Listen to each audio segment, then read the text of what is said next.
So if you haven't done this before, it can look kind of at first, but tahini, just tahini and lemon juice, that's all that's in here. They work this like magical thing on each other. So it looks at first like you're trying to make peanut butter mix with water, which is obviously not going to happen.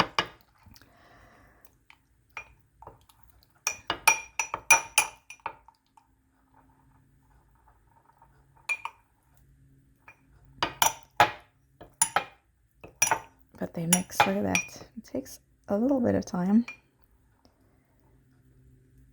And then they start to mix, and then you can add water and olive oil and make it a sauce. So I'm going to add more lemon to this. I just wanted to start it and show you this like magical thing that happens that never ceases to amaze me, really, I suppose.